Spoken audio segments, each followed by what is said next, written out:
Final Cut Pro editors don't have to work alone. It's easy to share libraries with other editors, but you need to know the secrets that are shown in this video. This fourth video in this series about sharing Final Cut Pro projects will show you how to optimize the file size of Lucid Link to avoid high storage charges. You'll also see how to back up media from the footage uploads folder when the Final Cut Pro library has been consolidated, and you'll also see how to remove surplus files from Lucid Link. Links to the first, second and third videos are in the description below. My name is Bruce, and if we've met before, welcome back. Otherwise, please like and subscribe, and don't forget to press the bell to be reminded of other videos in the series as they are published. Let's look at how to back up, archive and remove unnecessary files from Lucid Link. And as explained in previous videos in this series, you're paying a monthly fee for the amounts of Lucid Link storage that you use. And from a practical point of view, you should keep the size of the storage as low as possible.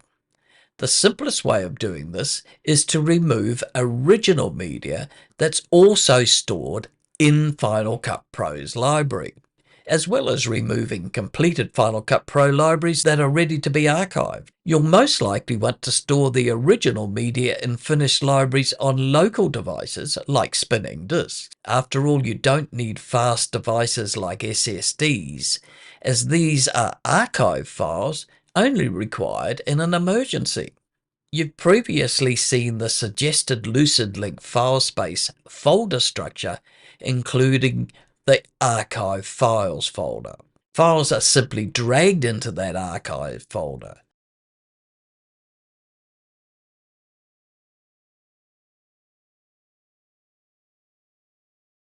But before you do this, you need to consolidate Final Cut Pro libraries. And there are two simple processes that will ensure that all the original media is secure and that the library size is optimized to take up the least storage space.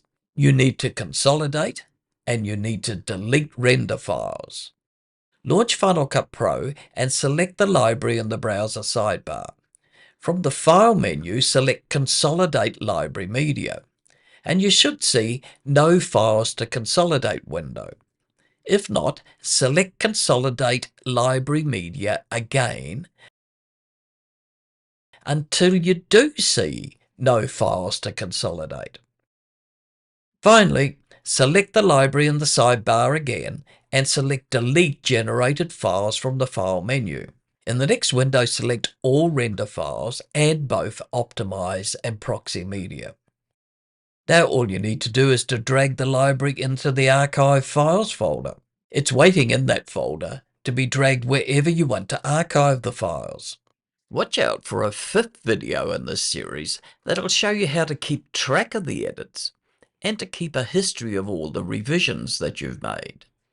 It's really important to be able to communicate between collaborators, and you'll soon find out that emails between editors will be extremely hard to keep track of. So the next video will show you a simple and free application to smooth the collaboration communications while keeping a history of who's edited what.